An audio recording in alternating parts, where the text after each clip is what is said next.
let us get the information back right on time. Members, can we then agree that we'll then start with item number 2? Item number 1 is not raised.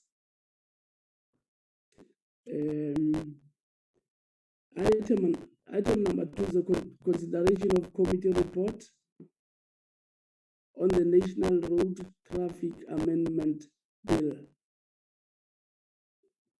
Chair, just for clarity on that, the committee can only report on the bill after the clause-by-clause deliberations has been concluded, so that one will also stand over until the next meeting on the bill. Okay. Valerie, you're making our job very easy today and very difficult. Okay. Can we then now go to item number 1 of the day, because the 2 items have been taken off our agenda. The briefing by the Department of Transport on its 2021-2022 fourth quarter expenditure. And the minister had just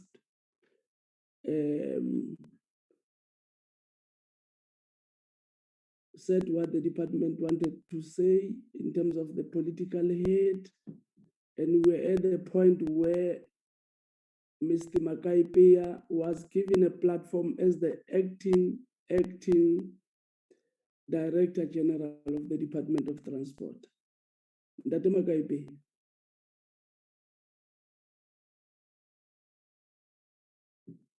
Good morning, Chair, and good morning to honorable members. Like I've been introduced, my name is Mwaku Makaipea. I'm the acting Director General Chair. I don't have 2 actings on the letter, it's only 1. With us in the meeting, Chair, we're here. Acting because the person whose seat is acting himself. But it's okay, I hear what you are saying on that letter. Yes, thanks, Honorable Chair and honorable members. We will be presenting as the department our quarter 4 performance report together with its financials, and then in the meeting, Chair and honorable members, we have the executive of the department representing various branches, including the CFO, the DDGs for all modes of transport, public transport, maritime, aviation, to be able to deal with some of the issues that will be able to assist. Chair, and I see the minister is still in the meeting, and good morning to the honorable minister. We will be presenting the fourth quarter performance report with the time frame, which is January 2022 to March 2022, looking at the reporting elements. Just at the high level, Chair, to then say we had the department 56 targets for that particular quarter, and we have since achieved 53 of those. We have missed 3 targets, which really translate into 95%, as the ministers alluded to into the opening remarks. The targets that we have missed are really covering 3 modes of transport, which is integrated transport planning, rail transport, and maritime transport. And we'll therefore deal in detail with those issues in terms of what are the issues, the target that we have missed. And lastly, the financial element in terms of the expenditure for that particular report, so that we can be able to then explain to the honorable members.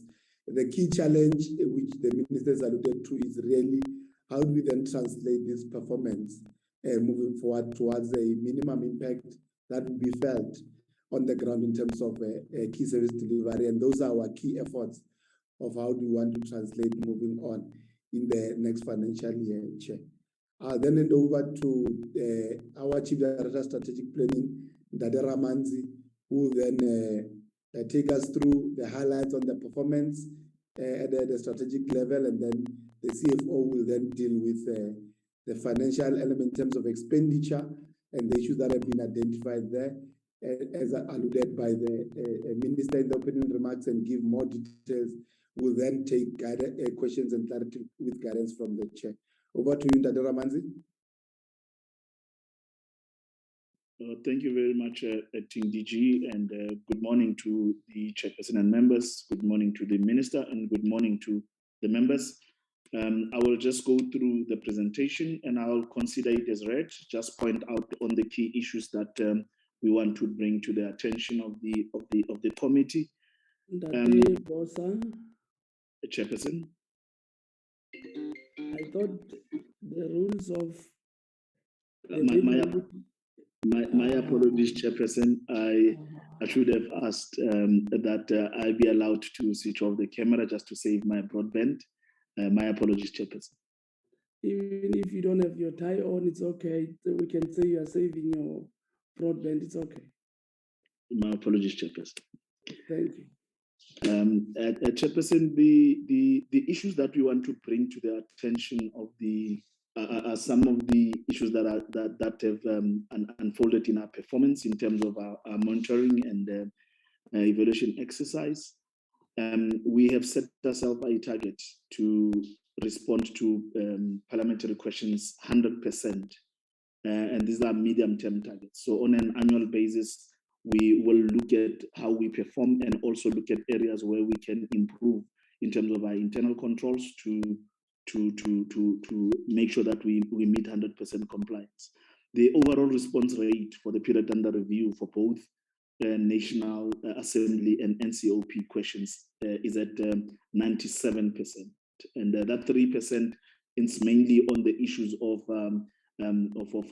externalities based on the responses that we need to receive as secondary information from our entities and from provinces in some areas, and also to ensure that we verify the information before we submit it to Parliament. We'll be improving on our internal controls to ensure that our communications engagements with those with our entities and provinces is improved in this regard. But currently, our response rate is at 97% for the two houses of Parliament.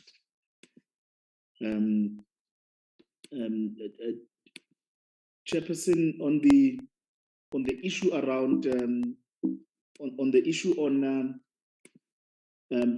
vacant positions, for Q4 we have 14 vacant positions that have been filled, and this brings to total 61 positions that were filled for the 21-22 financial year. And our target for the financial year was 50, and we have overperformed. And this needs to result in us seeing our vacancy rate going forward. We will come back with our annual report after the information has been ascertained, but safe to say that our turnover rate in the department is also will impact on the vacancy rate that we anticipate. That we need to reach a target of 10% and below as per the standards of government. So we are working hard to make sure that vacancies are filled in this regard. In terms of training, Chair, we in the quarter under review, we trained about 15% of the establishment with the headcount of about 91, but the total training interventions that were coordinated were 103. From that number, 38 were males, 57 beneficiaries were female, and 36 beneficiaries were youth, and only one person with disability was trained during the quarter under review. The bursaries managed by the department are 174, and we had a total of 68 interns as at the start of the financial year, 18 interns in the public transport branch and placed at the various municipalities. And then we had 50 interns that were then placed within the department across branches inside the DOT. 6 of those interns have since exited the program to take up permanent employment, both in the public sector and the in the private sector.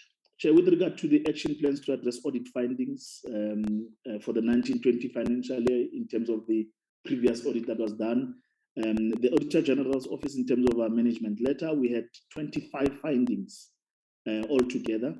Through the action plans, we have managed to resolve 20 findings, and we've got 5 findings that are still outstanding. However, they are receiving adequate attention.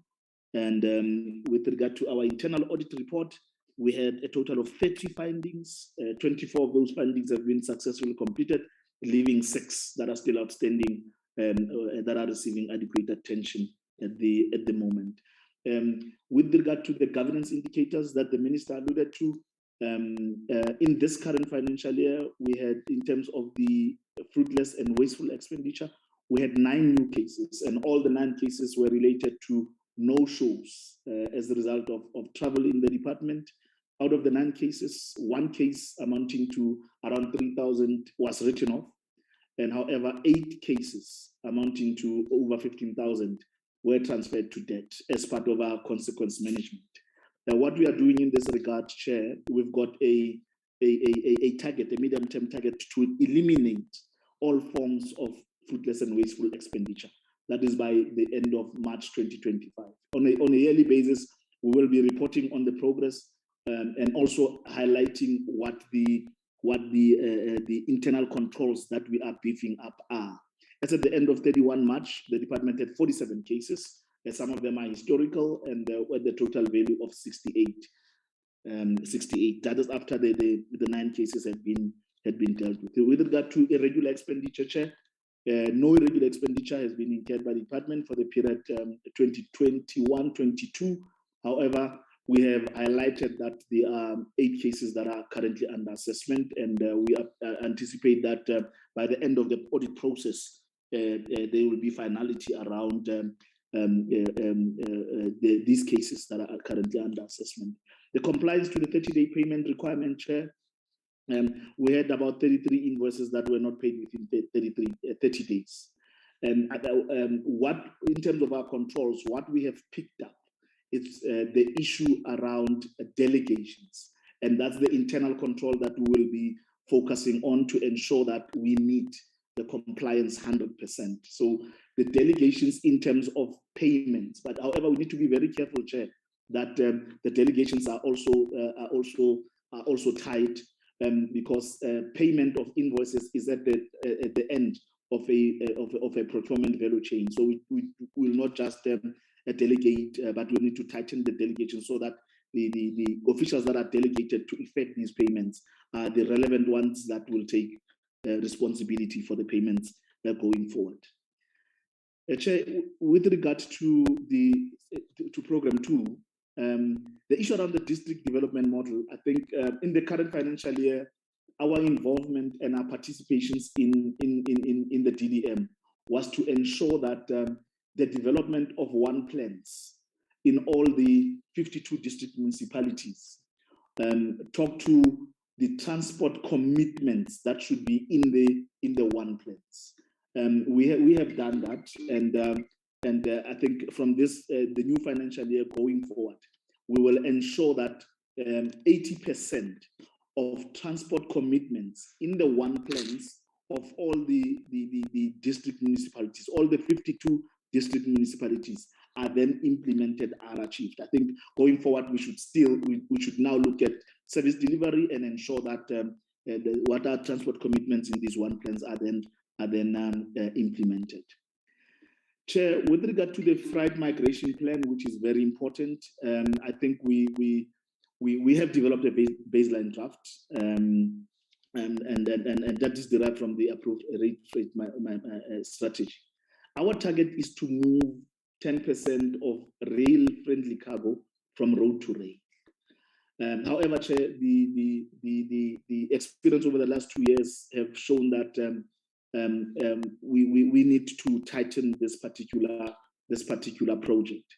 To that regard, the baseline draft should be improved in consultation with Department of Public Enterprises and also with Transnet to address issues that are on the critical path.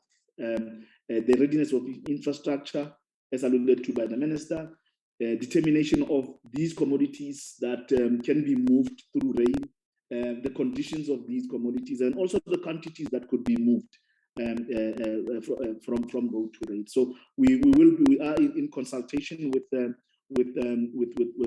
DPE and Transnet to ensure that we meet our target within the medium term. Where we have not met our target, Chair, it's on the regulations of the autonomous vehicle technology.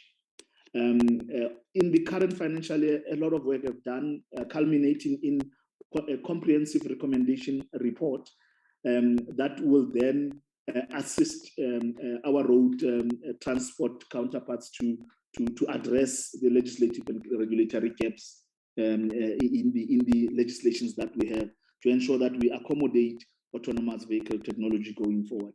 In the rail transport branch, the PSP framework and the HSR framework have undergone all the stakeholder consultation processes, including at our clusters, and they are both now just at administrative level within the department to ensure that the minister is comfortable, and then he can then submit them to cabinet.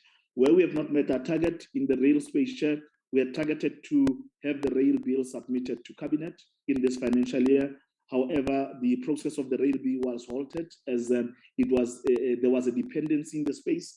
We needed to ensure first that the white paper on the national rail policy goes through approval by cabinet. We are happy to confirm that the rail policy has been approved by cabinet in March 2022, thus paving a way for the rail bill to go through all its consultation stages, and within this new financial year, we should be taking it to cabinet, Chair.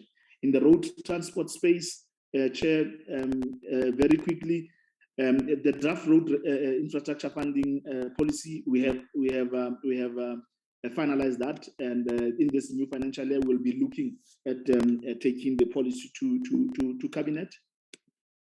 And with regard to the Sihamba Sonke provincial road maintenance program, these are the figures that have been reported in terms of resealing, regraveling, patching, blading, rehabilitation, and also upgrading of gravel roads to surface roads. Job creation in this space has been optimal. We're reporting around 310,000 jobs in the PRM Sihamba Sonke. Over 76,000 of these jobs were full-time equivalents. The youth that benefited from the program are over 89,000, with 196,000 being women, and then 1,489 persons with disabilities being employed in this space. Chair, on the issue of the National Anti-Fraud and Corruption Strategy, our target was to take the strategy for the road traffic environment space. We needed to take this strategy to cabinet, but we had reported since Q2 that there was a change of scope on this one, that there was already a national anti-fraud and corruption strategy that was approved by cabinet. So the change of scope is that we then need to include in that approved strategy a chapter that talks to the fraud and corruption, anti-fraud and corruption interventions in the road traffic environment. And this is the work that we'll be doing in this current new financial year going forward, Chair. In the space of civil aviation, Chair, we are happy to announce that the first batch of the RPAS regulations have been approved, and in this new financial year, we'll be taking the second and last batch of the regulations so that it can also assist us with our target to reduce fatal accidents in general aviation, Chairperson. Also, with regard to the state of aviation safety, we have observed that the number of fatal accidents have decreased when compared to the previous financial year. We have recorded a total of 12 fatal accidents, which indicates a decrease of 4 compared to the period 1 April 2021 to 31 March 2022, as compared to the previous financial year in 2021. 17 cumulative fatalities were reported, the decrease of 6 fatalities, and the concern is only around the issue of the accidents themselves. We have recorded 161 accidents, which is an increase of 64 when compared to the same period last year. I think our job is cut out in ensuring that as much as the fatal accidents and the cumulative fatalities have decreased, we need now to work on the accidents to ensure that they also decrease in the going forward.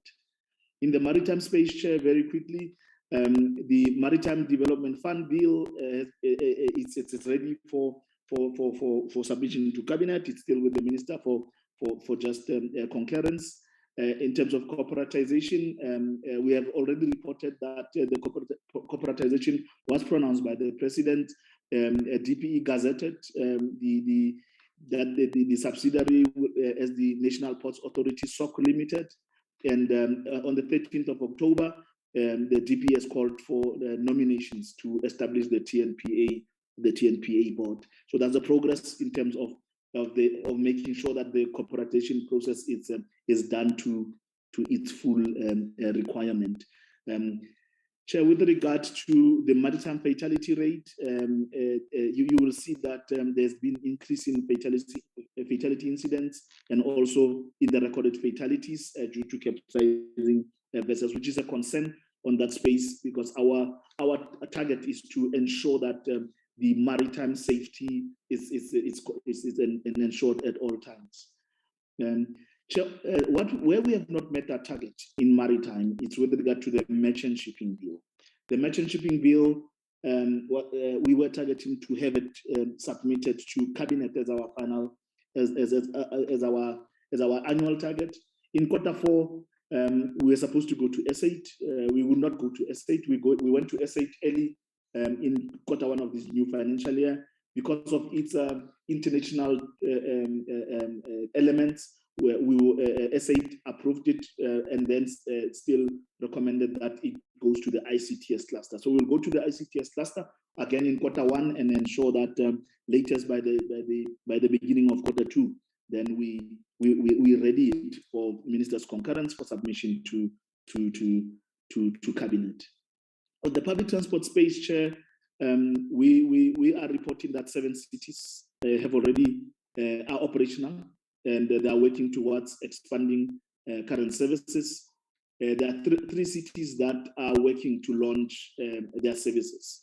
That will now bring the number to 10. These cities are Mangaung, Rustenburg, and eThekwini, and we're working at length to ensure that they launch their new services and they start operating in this current financial year. The passenger trips moved by the 7 operating cities now stands at 117,305. Chair, very quickly in terms of operational hours of BRTs, currently we are reporting between 15 and 19 hours, and going forward based on demand for the MTSF, we had targeted 20 hours, but where the demand is for 24 hours, we will need to ensure that we meet the demands of our passengers. Chair, with regard to the taxi recap, in Q4 only additional 689 old taxi vehicles were scrapped. The total for the year stands at 2,234. Obviously, there are radical interventions that we are bringing in the space, including introducing a cut-off date to ensure that operators can submit their old taxi vehicles. And also we are running a number of awareness campaigns in various provinces to ensure that we don't only look at adhere to the demand-driven exercise of this, but we also push so that the old taxi vehicles can be scrapped by the operators themselves. Chair, in terms of the Shoba Kalula bicycle program, in this Q4 only, we have distributed 2,717 bicycles in Limpopo, KwaZulu-Natal, and Eastern Cape. The total for the financial year was 11,349, and we will still intensify distribution of bicycles in rural district municipalities, and where the demand is also highlighted by the different provinces. Very quickly on the some of the consolidated indicators that are reported through our entities and our provinces.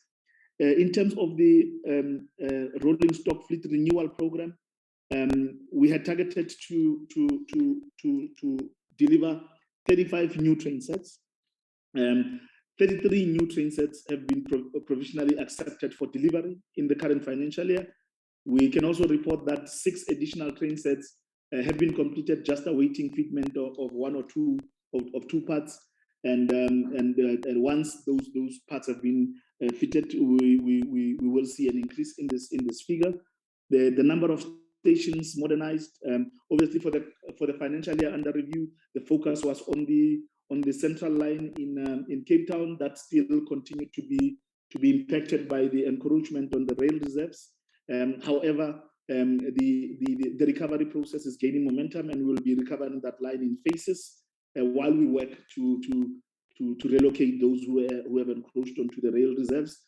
On the Mabopane line, which was another focus area, at one point we closed it for repairs, and we have now resumed limited services on the line going forward. So those are the two that we had to report for the financial year. The number of jobs created a bit low in this program. 1,347 jobs created. 1,188 of those jobs through the Gibela train manufacturing contracts, and 159 jobs through the signaling program. In terms of the full-time equivalents, we are reporting 0, but there's a partnership that Gibela has with various institutions of learning. 210 bursaries were awarded in various learning institutions. The youth that benefited from the PRASA Capex, 809, 414 women were also employed, and 15 persons with disabilities in that regard. Chair, on the road space, the issues around the road regulations, transport regulations, safety and compliance. These are the numbers that we are reporting with regard to number of road users reached and the number of schools involved in road safety education. And you also can see in terms of law enforcement, the number of speed operations, vehicles weight, drunken driving, and vehicle stopped and checks.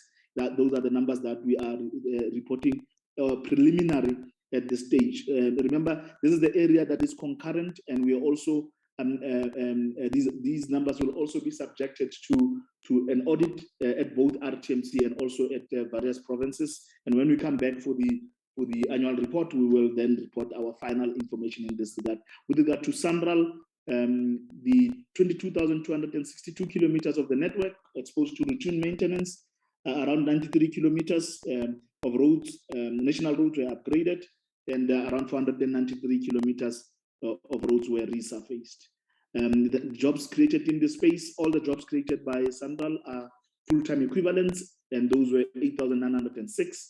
4,339 youth benefited, 2,406 females, and 61 persons with disabilities also benefited from the Sanral infrastructure projects. These are Siamba Sonke, kilometers of gravel roads upgraded. We are reporting only 217, and kilometers of surface roads rehabilitated, over 5 million square meters, and over 4 million square meters of surface roads were resealed. And re-graveling of gravel roads, we're reporting 4,964 kilometers, and over 1.3 million of square meters of roads were patched, and 322 kilometers of gravel roads were also bladed. With regard to job creation, we had highlighted the jobs created through this program in the slides above. And in terms of the AXA Capex, the number of jobs that have been supported through the Capex program of AXA, it's at 16,378, which is a bit of an underachievement as per the annual target of 18,405. Just to highlight that AXA is finding its feet after it was heavily impacted by COVID-19 in the previous year. We have reported the approval of the first batch of the ARPA's regulations, and that the other batch will be prioritized in this financial year. We have also talked to the issues around the fatalities and also on the maritime sites. And these are the numbers from the PTOG that are being reported to the department from the provinces for the financial year 2021-22. Responses to COVID, Chair. The budget was around 1 million total expenditure for the financial year in terms of our internal interventions to COVID, 858,464 that has been recorded for the financial year. And we have also attached, as part of the requirement, detailed reports on the implementation of the cities that are not complying with PTNG as a DORA framework, and also on the implementation of the scholar transport policy for the Q4 financial year. Previously in Q3, we had given the committee Q1, 2, and 3, and then we're just finalizing with Q4 so that in the next financial year, we will then continue to provide this additional reporting requirement. Chair, at this stage, through your indulgence, I can then ask the CFO to take the committee through the expenditure report. Thank you.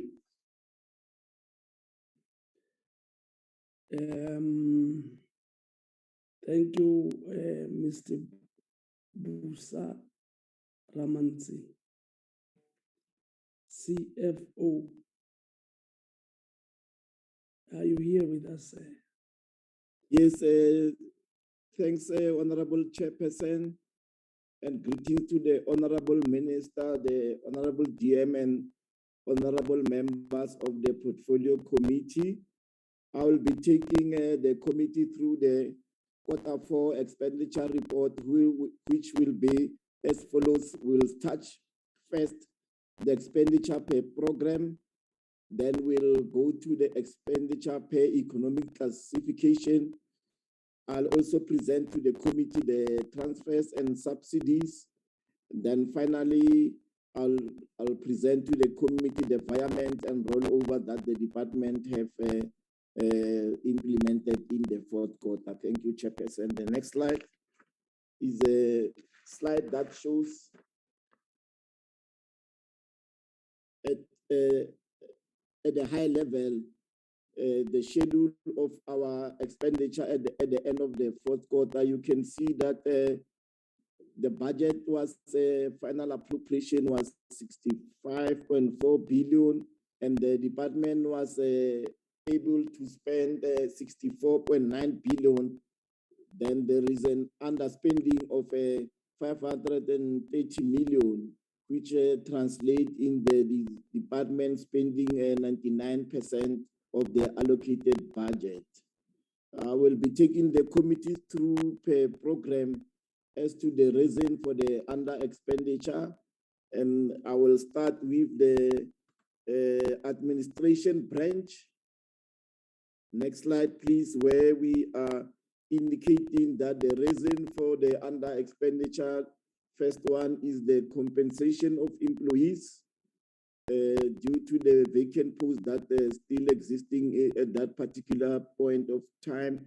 Then another contributing factor is on the goods and services, and these are made up of projects such as the automation tool for internal audit, the slow spending on the document management solution, the termination of the track project at the University of Stellenbosch, as well as training and development due to less training.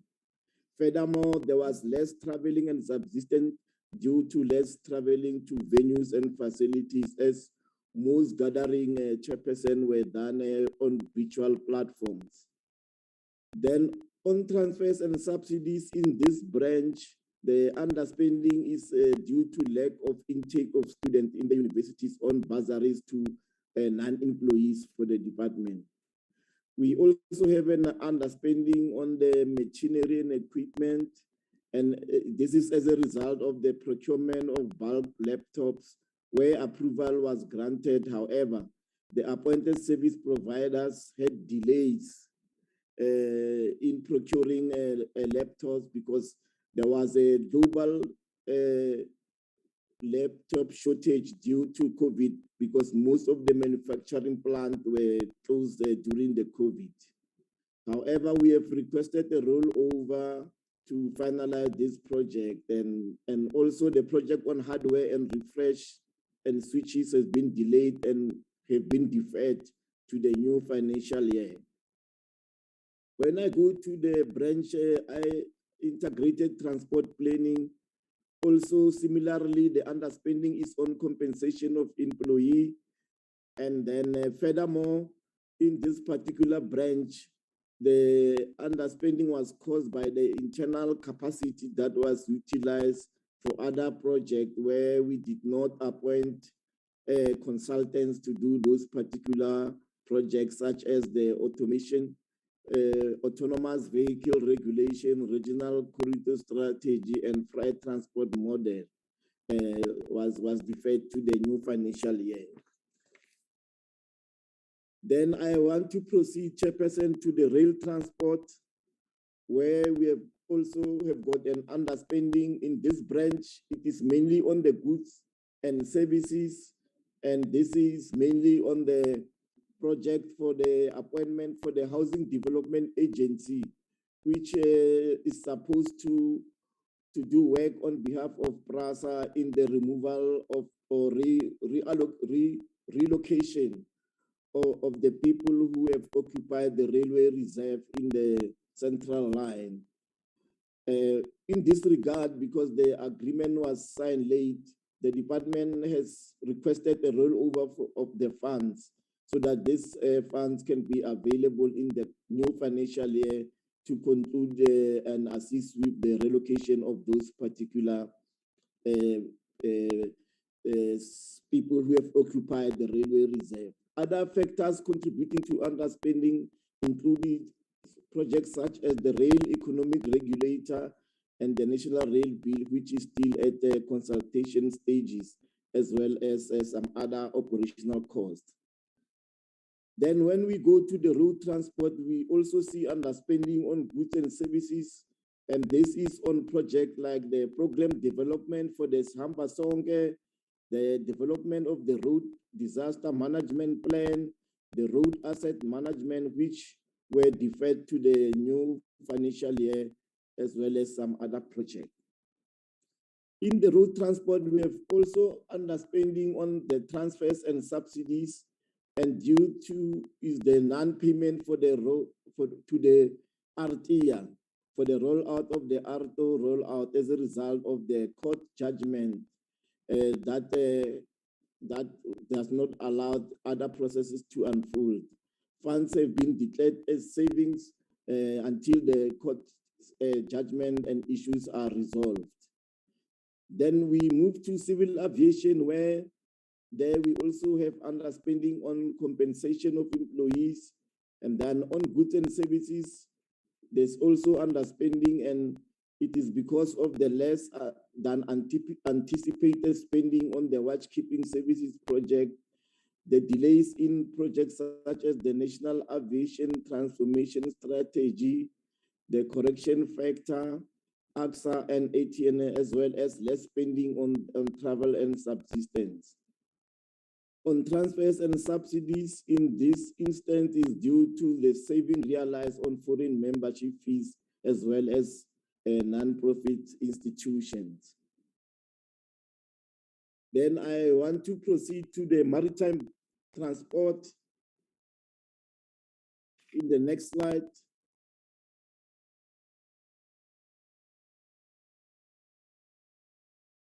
Next slide, please. Musa, yes, thank you. On the maritime transport, here we've got an underspending on goods and services, and is the contributing factors is the feasibility study on the tugboat services, the automated vessel clearance, the marine court of inquiry, which will be deferred to the coming financial year. And also included in the underspending is the International Maritime Organization World Maritime Parallel Event, which was suspended as a result of COVID-19. And furthermore, the less than anticipated expenditure on the oil pollution prevention project. In this branch, we also internal capacity was utilized for some of the projects, such as the review of the merchant shipping, as well as the development of the maritime transport policy and legislation. Finally, I move to the public transport, where the underspending is on the goods and services. is on the projects such as the public transport grant monitoring, also public transport safety plan, implementation of IPTNs in district municipalities, as well as the National Land Transport Information Systems upgrade, as well as other projects. We also have an underspending on transfers due to less intake on the tax recapitalization project. The taxi scraping project is demand-driven, wherein qualifying taxi operators decide when and how they will deliver their old taxi vehicles for scraping. Some of the identified vehicles were precluded due to the lack of valid operating licenses. However, the department is proposing that the cutoff date be proclaimed in order to encourage and force the taxi operators to deliver their qualifying old taxis for scrapping. We also have a direct savings on the direct charges, which have been realized on the membership fees to the International Oil Pollution Compensation Fund. In this instance, payments were processed as agreed with the International Oil Pollution Compensation Fund governing bodies for the year under review. Then we go to the expenditure per economic classification. Here, Honorable Chair and members, you can see compensation of employees. The allocation was 542 million. We spent for 479 million. And then the underspending there is 63 million. And in terms of the amount spent for the year, we were only able to spend 88% of the funds allocated for compensation of employees. On goods and services, we had a final appropriation of 749 million. We were able to spend 558 million, and we have got an underspending of 191 million. The expenditure for the year translates only into 74% of the amount allocated for goods and services. Then interest on land, it was expense as indicated, and transfers and subsidies. The underspending there is 233 million. On machinery and equipment, only able to spend 5.2 million with an underspending of 34 million. And then this translates only into spending 13% of the allocated budget.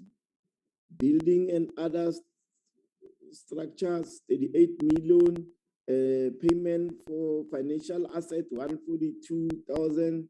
And then the total budget appropriated was 65, as indicated in the first slide when I presented the financial report, and we spent 64.9, which translates in that the department was able to spend 99% of the budget.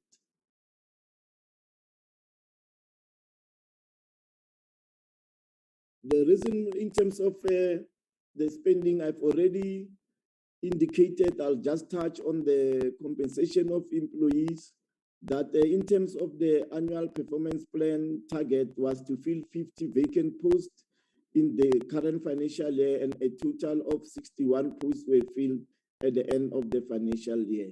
It should be noted that most of the posts were filled during this financial year were through internal promotions, and this including the recorded resignations, retirements, and transfers to other departments and elsewhere.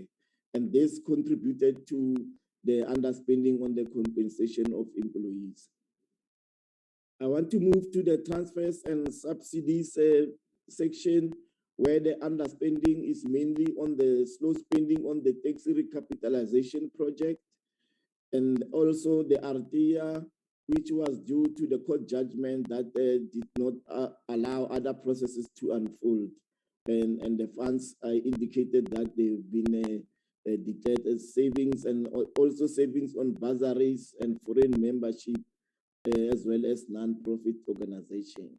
On machinery and equipment, this is due to the delays with regards to the delivery due to the global laptop shortage, and a rollover have been requested to address the backlog in the current financial year. Then I proceed to the transfers and subsidies, Chairperson. The table, next slide, please. Slide 81, where you can see that the transfers and subsidies, if we look at the conditional grants, it's clear that all the amount allocated to the provinces have been transferred. As you can see that for the provincial road maintenance grant, the public transport operating grant, the public transport network grant, and the rural road asset management grant. Our public corporations, which is our entities, PRASA, you can see the members 16 billion have been allocated and it was transferred. And we also have Sanral and all the other entities, except for Artia, as I indicated previously, that the saving of 64 million is due to the court judgment that did not allow other processes to unfold. And I proceed with the other transfers, where slide 82, where we can see the first item there, the taxi scraping, sitting with an underspending of 156 million. And this is for the fact that is demand driven, and the department have come up with a plan to encourage the taking up of the scraping opportunity. On the bursaries, 2.7 underspending, and this due to the lag intake by the non-employees of the department. And finally, the international organization, a savings of 9.6 million, which is a foreign membership due to less fees paid in the current financial year. Then the next slide, Chairperson and members, will indicate per province how our province have been performing to date. And you can see that in terms of the final allocation, 11.9 billion was allocated to the provinces for the road maintenance grant, and 11.9 billion was transferred. By the end of Q4, 11.1 billion was spent, and the savings amount to 773 million. This spending indicated 94% of the allocated budget, Chairperson and members. The next slide shows us the public transport operating grant, where the allocation was 7.1 billion, and all the amount was transferred to the province, all the provinces. And by the end of March, the provinces were able to spend 6.6 billion with an underspending of 450 million. Here, the spending translates into 94% of the amount transferred to the provinces. Then if we go to the cities, the public transport network grant, here I also want to indicate that there will be a mismatch because of the financial year end of the municipalities is in at the end of June, whereas it means the figures we are seeing is in terms of their timeline and fiscal year, it will be 9 months. So, but however, we were able to transfer all the allocated 5.1 billion, and by the end of the 9 months on their side, they were able to spend 3.1 billion, which translates into 61% of the amount allocated to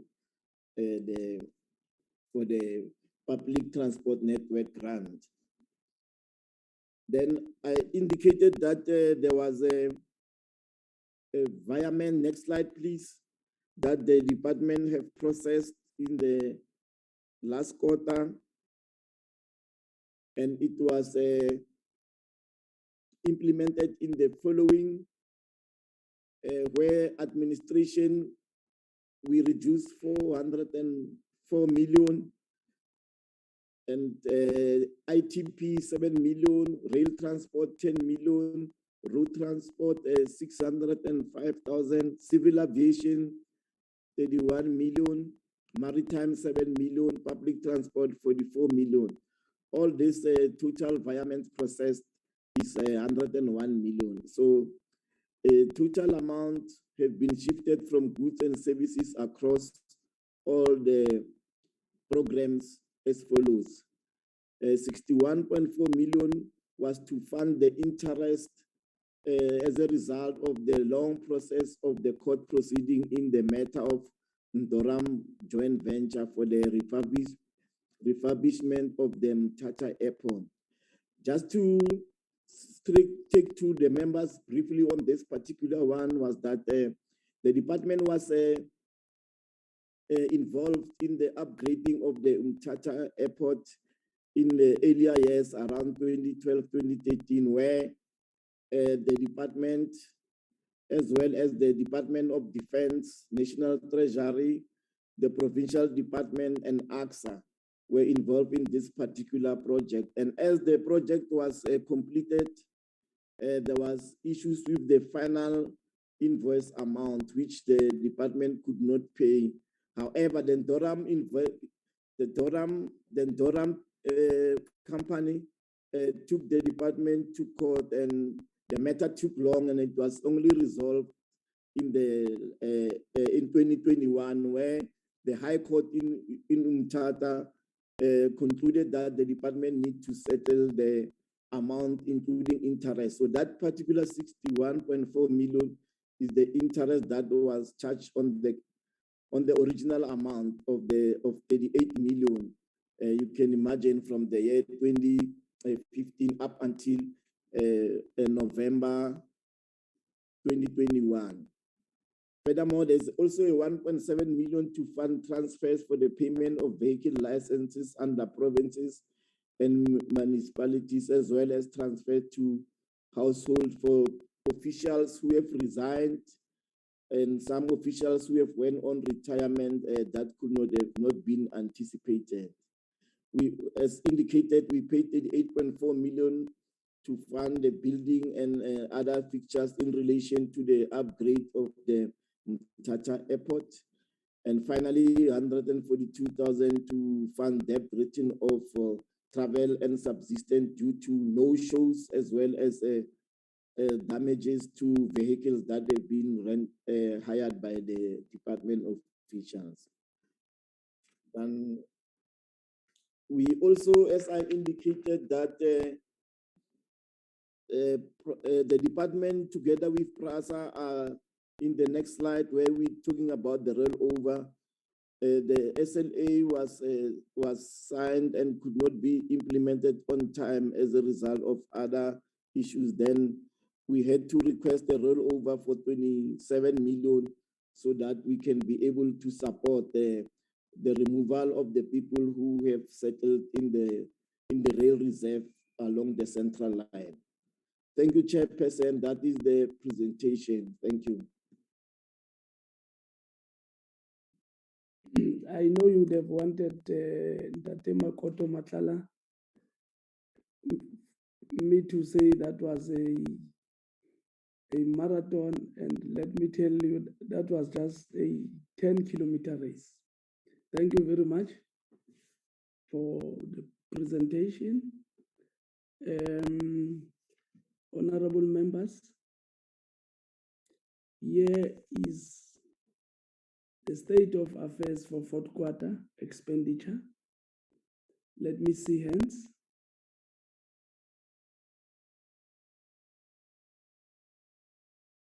Who wants to say something? I can see Honorable Lawrence McDonald's hand. Any other hand?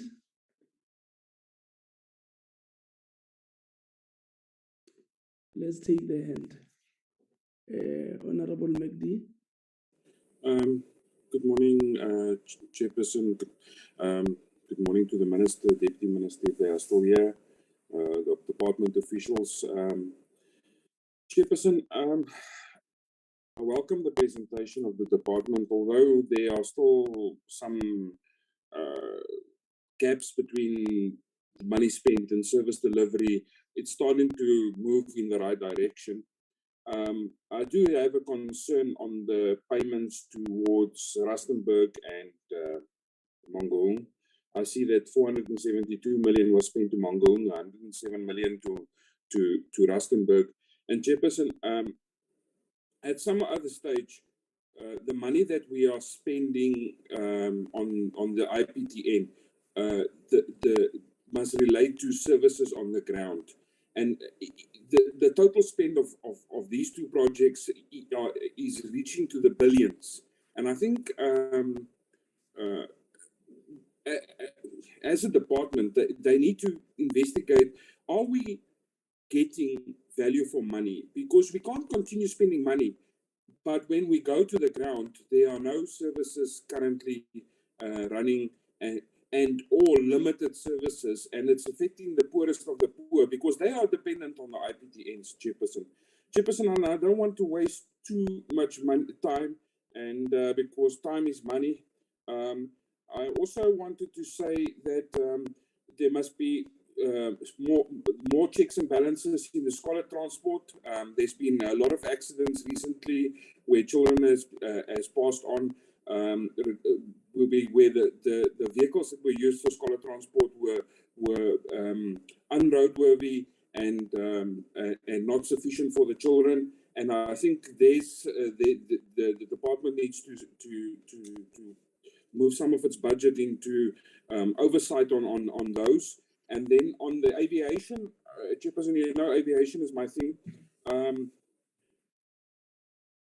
We are in a situation that we've just come out of an extended period of lockdown whereby airplanes, especially GA general aviation airplanes, have not been flying.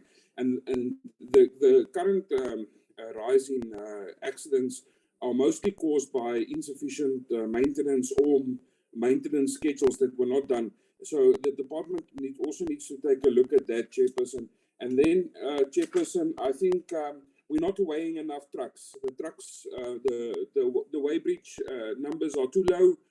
We need to weigh more trucks. These trucks are destroying our national roads. It's costing us too much money to maintain these roads. And if the department can up their game there, I would be very happy. Thank you very much, Chairperson. Sorry for taking so long. Thank you, Honorable McDonald Lawrence. Babu Shaba.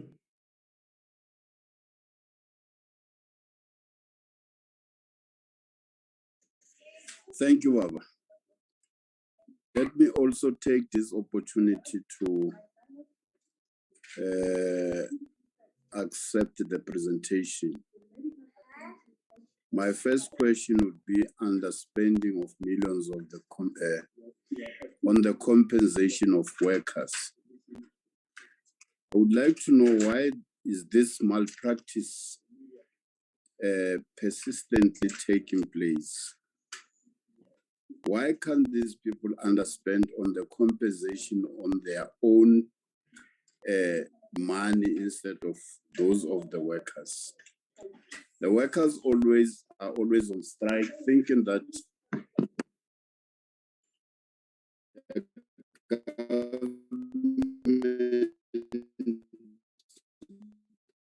you can switch your video,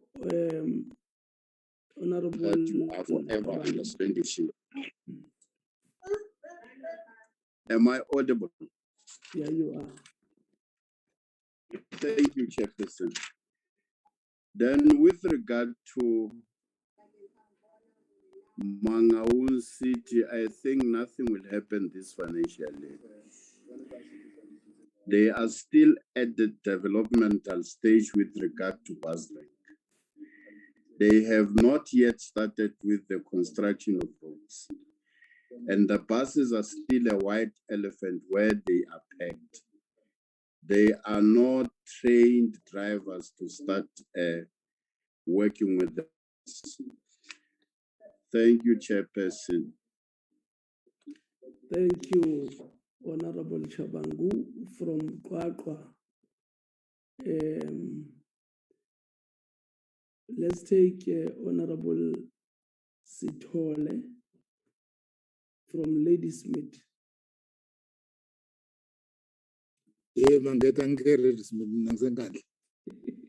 Okay.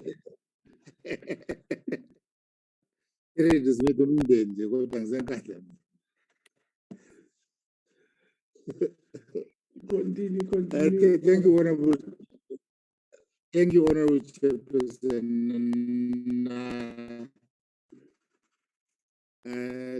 Thank you for the presentation. But my concern, Chairperson, is the underspending. If you check the department, they are failing to meet their target. Because if you have a target, you must actually achieve your target. Now it seems that they are underspending, but their explanation on underspending is not actually acceptable. They have to give us. They have to give us actually the reasons why are they underspending on projects actually acceptable. But my concern, Chairperson, is that one of the road gravel, because there's nothing that is happening, especially when they are talking about, because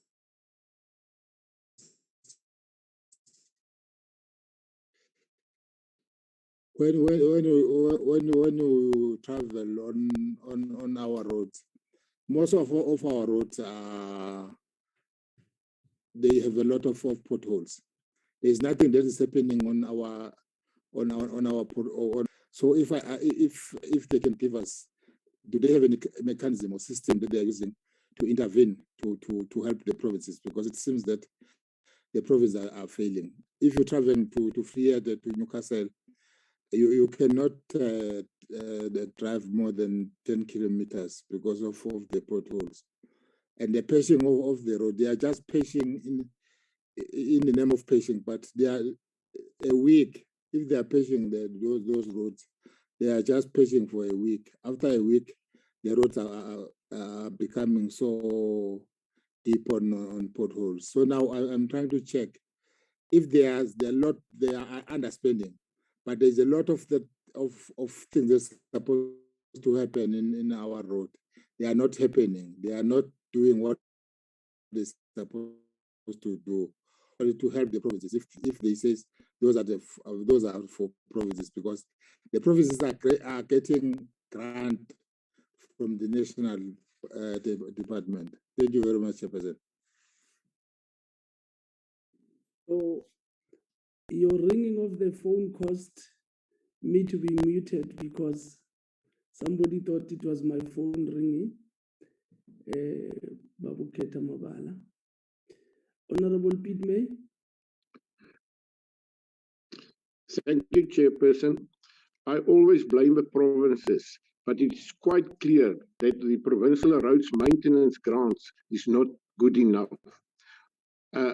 What is the situation? Can't they increase the grants to the provinces? And I'll tell you why. It's not about underspending. The money is not good enough. Thank you, Chairperson. Very much.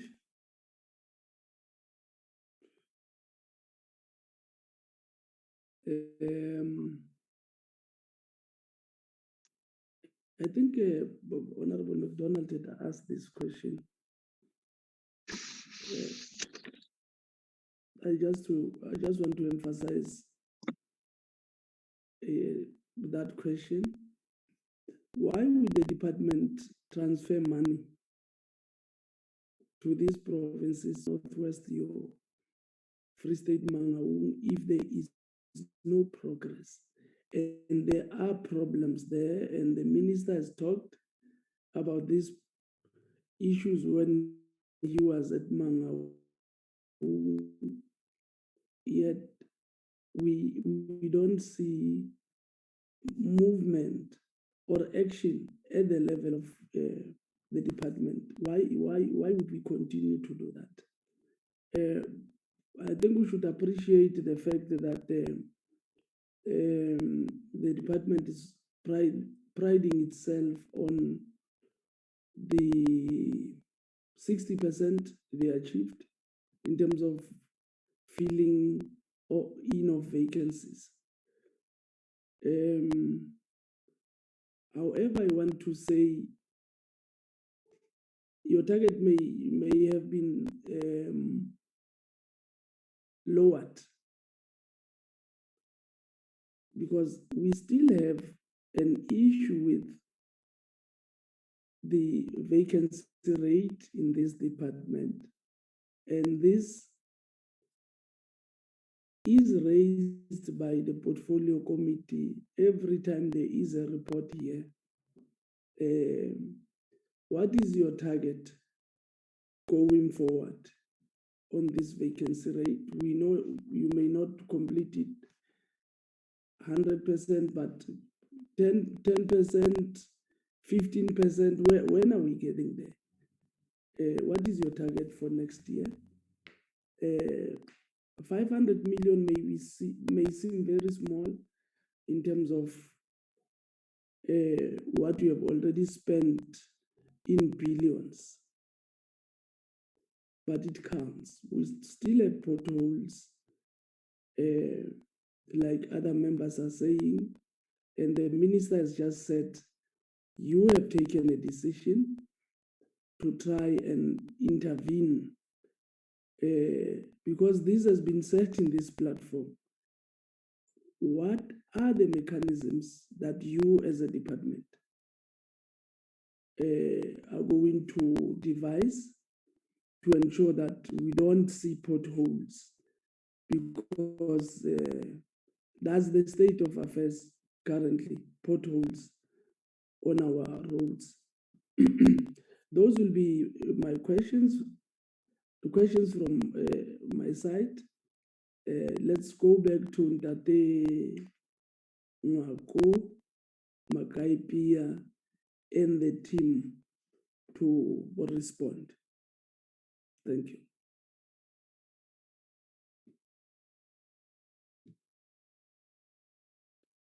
Thank you very much, and honorable members, to the question that have been raised. And we therefore agree that the questions that have been raised are really issues that as the department we need to really take attention on those so that we are able to improve our performance and the key challenges that are facing the sector. And key, Chair, is I think the issue that is coming across from honorable members on the issues around Mangaung and Rustenburg and the challenges that we are facing. The approach as the department is looking at how do we then, considering that there's already infrastructure that is there, we acknowledge that there have been challenges of implementation in that regard. Do we, one, leave the infrastructure as it is, or what mechanisms do we put in place to ensure that we deal with those issues and ensure recovery of that infrastructure? So the department is meeting consistently with the city's chair to ensure that there is a movement in that regard, to ensure that whatever inefficiencies that were put there, contractors that were appointed that didn't perform, what then becomes consequences in that regard, to ensure that the money of government, taxpayers' money, is therefore accounted for. And as the department, we have taken a posture to then say where there have been wastage, Honorable Chair, there must be actions, and we are considering a process of forensic investigation in both areas, starting initially, firstly with Mangaung. We, working together with National Treasury, the service provider will be appointed this month to start forensic investigation on those particular issues, and will follow suit in terms of Rustenburg to ensure that the assets that have been purchased and the process are not really put into it. So it's an issue that we really take to heart, and I think Minister has reflected on that particular issue, Chair and honorable members. And there were comments made by Honorable MacDonald on the check and balances, on the scholar transport issue, the issue of way bridges, and the issue of aviation incident. And I'll say we'll take those comments to ensure that we work with our entities and the program that implement these particular issues on the road space to ensure scholar transport elements and the coordination with the Provincial Department of Transport to ensure compliance.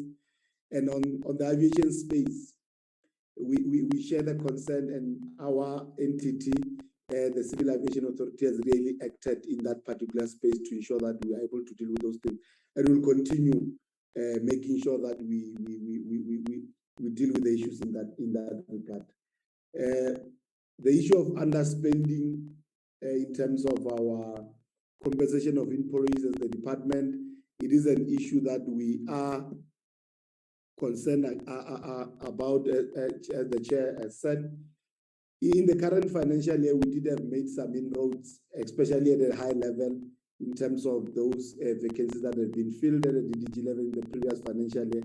And there are some internal promotion that has happened over the years, and it's something that we are looking at, Chair and honorable members, and our target that we have put as the department is that this year the target was really that 50 that we have put it in, and we want to up it and go on a recruitment drive to ensure that in the next financial year, as aligned to the strategic plan, we up it to ensure that that is really got attention in terms of how we move forward. With regard to the issue of the potholes, which becomes a key element for the department to be able to deal with, like Minister has alluded to, is that we are taking a interventionist approach as the department, where we'll be directly working with the metro, with the municipalities, because we know that's where the challenges are, and working together with the provinces. And how do we then use the skills set that we have at a SANRAL level as our entity that has shown and demonstrated level to provide that capacity and assistance at a provincial level. There is that decision has been taken of that intervention role, and there is plans being finalized, and Minister will make an announcement in that regard in very few months, in terms of in few weeks, to ensure that we really dealt with that. It's a matter, even at a level of our management and EXCO, it has really got attention in terms of how to do. So that mechanism, Chair, that you have alluded to, will really come up and ensure that we deal with that. Honorable May, in terms of the issues of maintenance in our provinces, those are the issues that when we do our implementation and monitoring mechanism of those grants within the financial year, our roads branch will look at that and ensure how do we then use that package of initiatives and grant within the broader road infrastructure program and maintenance regime, because we believe that is very critical in how we then ensure that we deal with this matter. We will continue to look at the underspending, and I think in the presentation of where the CFO has talked to the financial, there was an indication of where we've shifted some funds in terms of some priority, and we'll keep on dealing with those particular issues as we move forward in terms of ensuring compliance and management. I'll then hand over to the CFO to zoom more into really our reasons of underspending and how we then align that and seek to sort that moving forward. And then Mr. Ramanzi to then make any comments in terms of whatever that I could have left moving forward. Thanks, Chair. Over to the CFO.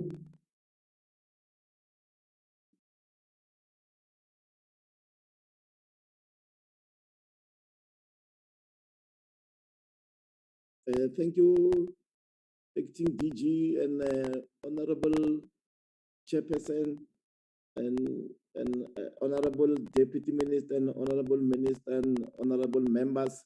In terms of the underspending, especially on goods and services, Chairperson and members, we have now prepared a procurement plan for this current financial year, and which is going to be based with timelines as to when the goods and services should be procured and service providers be appointed and on board. And what we are also doing was that some of the timelines you may find colleagues put timelines to appoint and advertise bids in January and February, which does not gonna have an impact on the year under review. So we have advised our colleagues from all the branches so that all our dates must be in line with the procurement plan and the potential of spending the funds allocated for the goods and services in the relevant financial year. And that will really assist to improve the spending on the goods and services. Thank you, Acting DG. Thanks, CFO Ndate Ramanzi. Thank you, Acting DG. I think you've covered a lot. Just to add on the issue around the vacancy rate, I think the chairperson asked what is our actual target.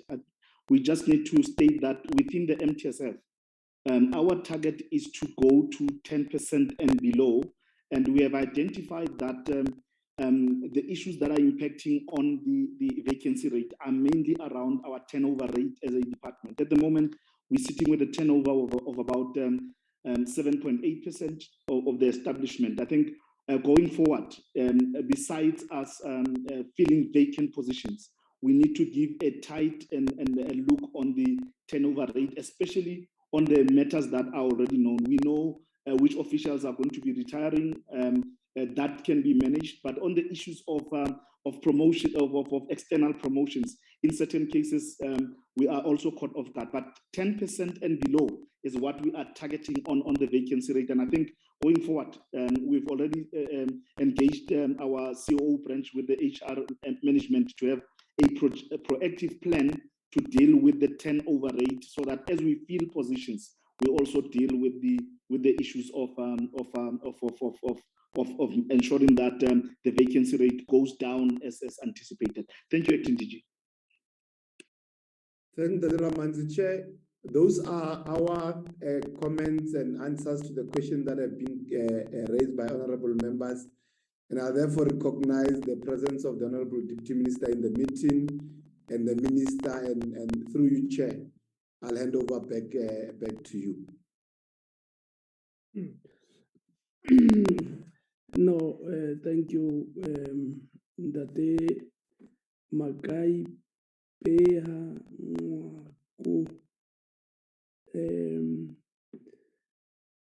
Right, let's check if the leadership has anything to say before we step off this item. Minister, Deputy Minister.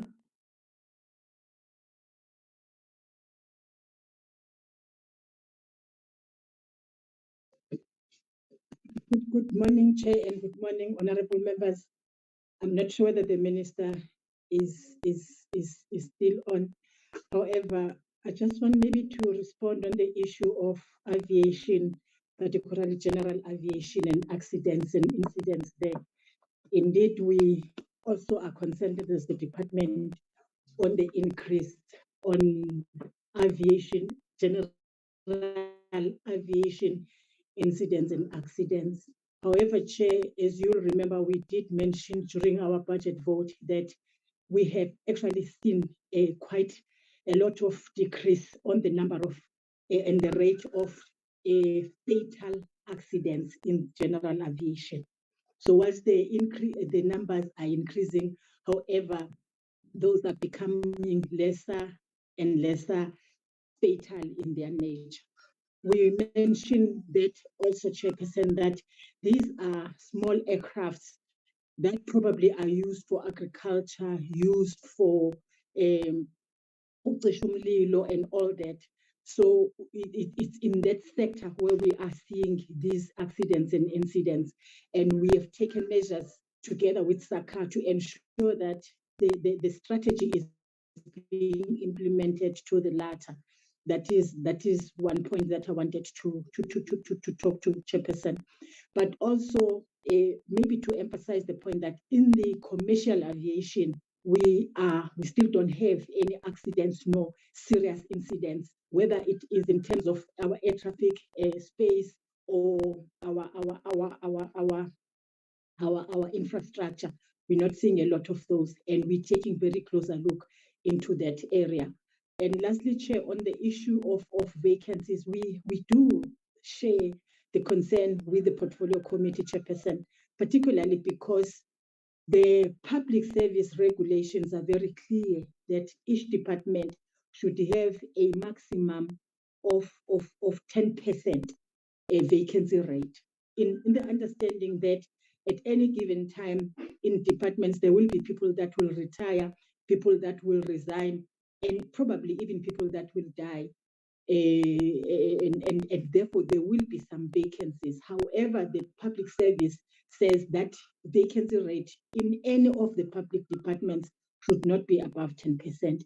And we're working towards achieving that, Chairperson, in a department that has a lot of movement of staff resigning, going to state-owned companies that report to us, and others taking positions even internationally and being poached from the department. However, we are working towards that, and I think if you look at the time at which any post become vacant, we try by all means that we meet again the public service regulations, because they too are very clear to say a vacancy should not take longer than a year being vacant, or a vacancy years.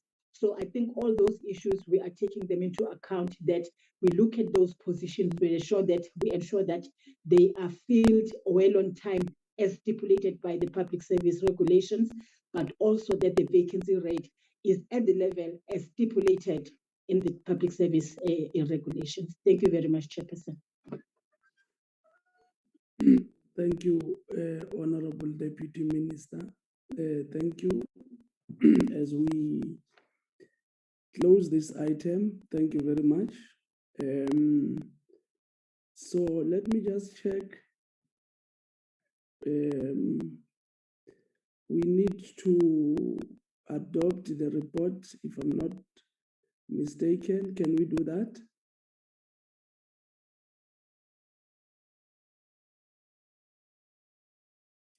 Can we accept the report, adopt the report, honorable members?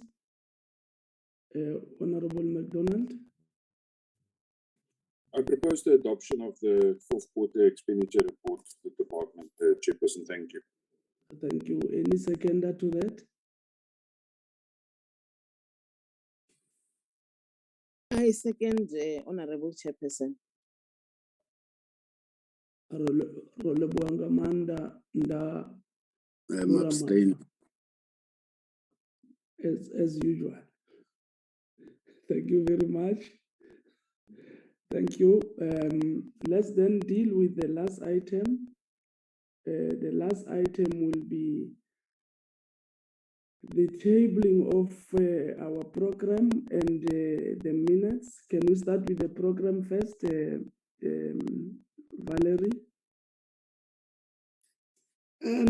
Yes, Chairperson, a draft program was circulated to members.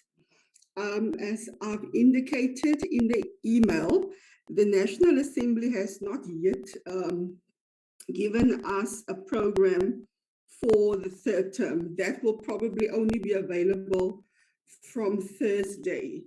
So we are using the parliamentary program framework to draft the program, which will run from 16 August to 23rd of September. Chair, that the third term only allows for 6 weeks of parliamentary work, which translates to 6 meetings for the committee. We've looked at the APP again, Chair, while drafting the program. as the team, and we noted, Chair, that the committee planned several activities for the term over that 6 weeks. Oversight to Eastern Cape and Limpopo, a study tour, Chair, that is separate from all the other business like the quarterly expenditure, etc.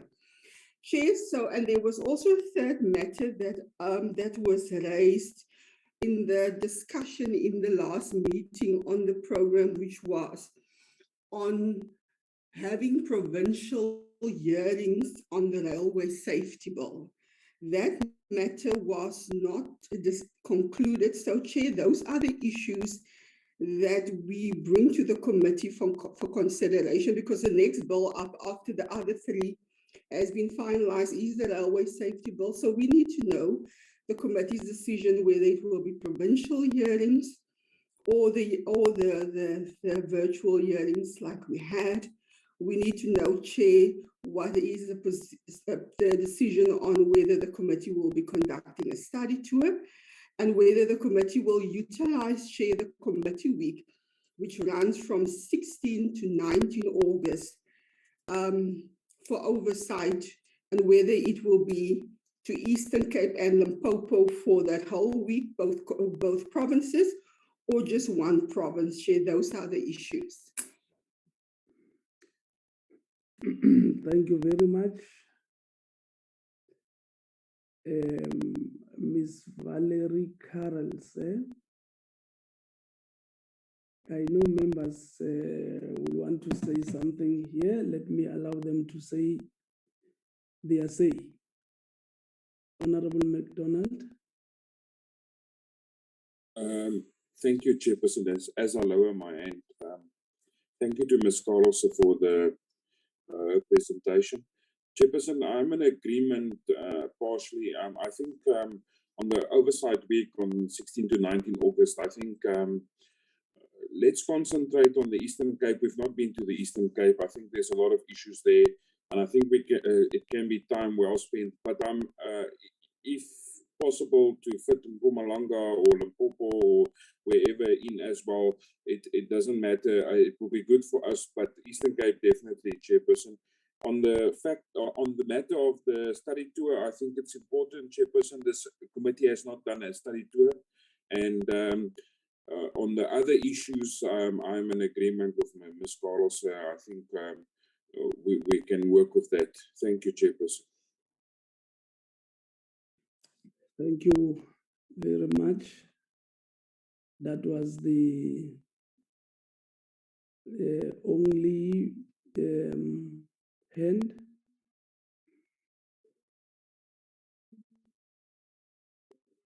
I think we should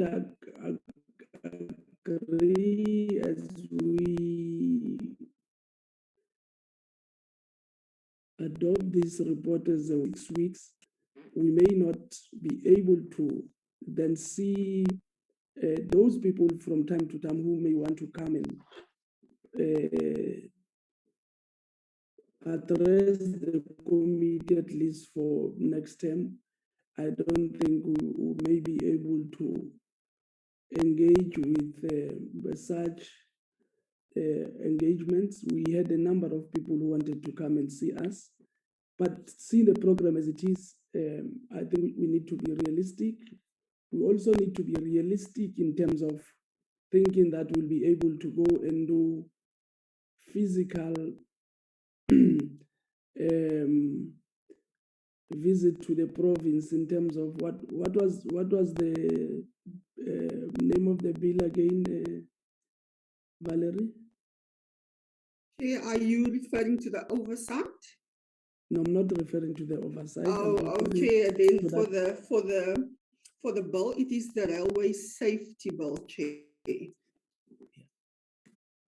I think I would suggest that let's deal with oversight as an oversight, like Honorable MacDonald has said. It's important,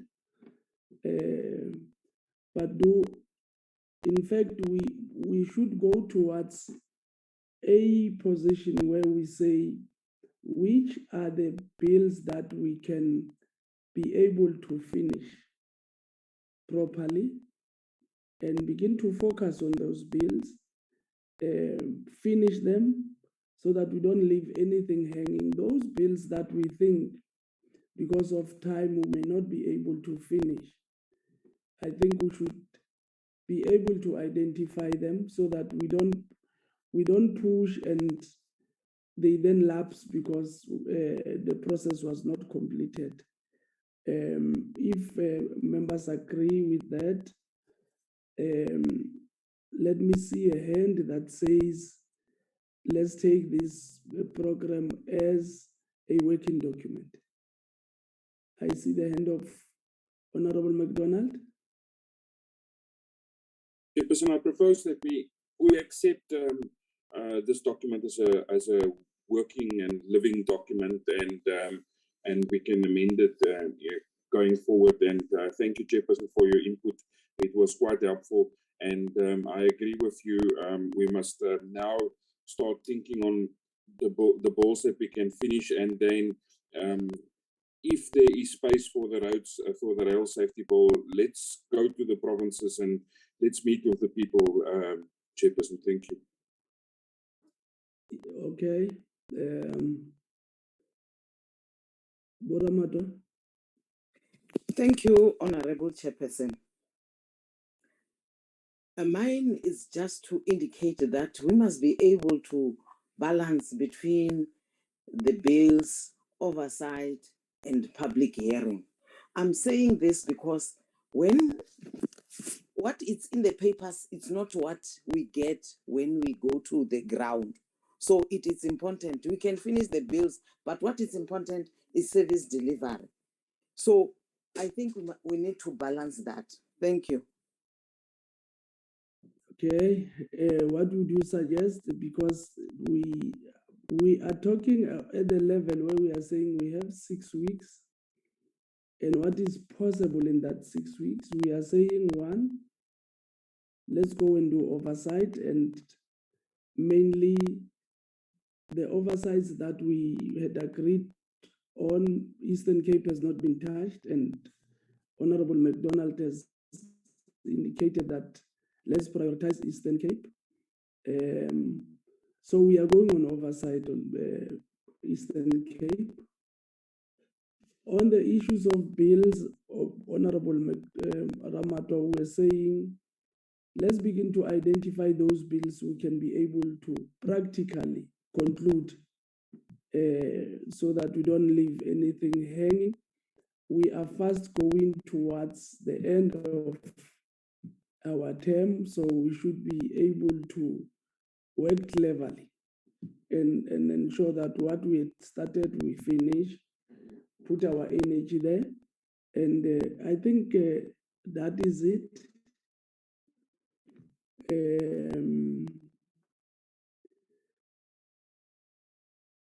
Can we get a seconder for Honorable McDonald with what a hand that seconds?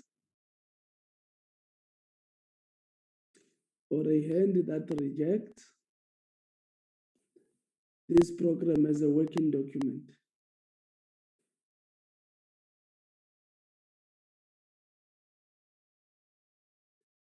Sorry, Chairperson, you broke up there for me. If you can repeat what you just said, Chairperson, apologies. No, I wanted somebody who was going to second you. I've not yet clearly that Honorable Ramato was seconding or not. I just want a seconder to your proposal that let's take this as a working document. Chairperson, it's Honorable Ramadwa. I wanted to second with what I have amended, what I have indicated, and to second that, and also to indicate that we must be physically when doing public hearing now. It must not be because we are disadvantaging or discriminating those who can't, who don't have the things to use, who don't know about Zoom, who cannot use Zoom. So we must be physical. Thank you. When we do what public hearings? Yes. I think we are not It's differing. 11 hours. Honorable Ramadwa, we will be guided with the bills that are left. I know there's a bill that we need to, there was an indication that we must try and go to the people, provinces.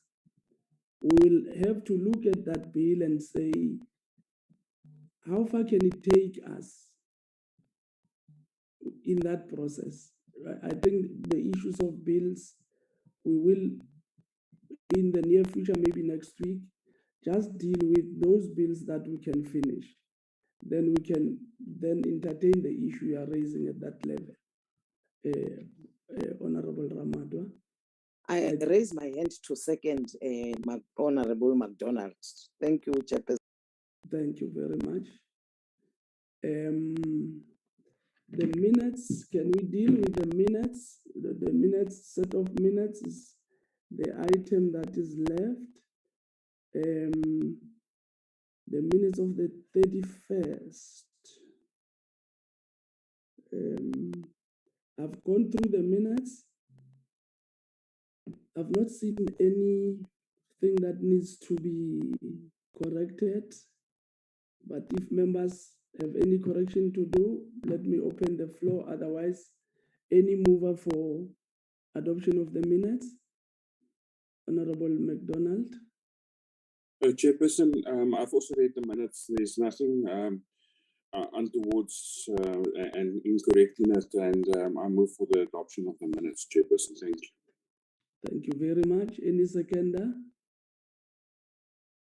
Umama Ufikile, Kumalo Upi. Are you still in the meeting? Ndong.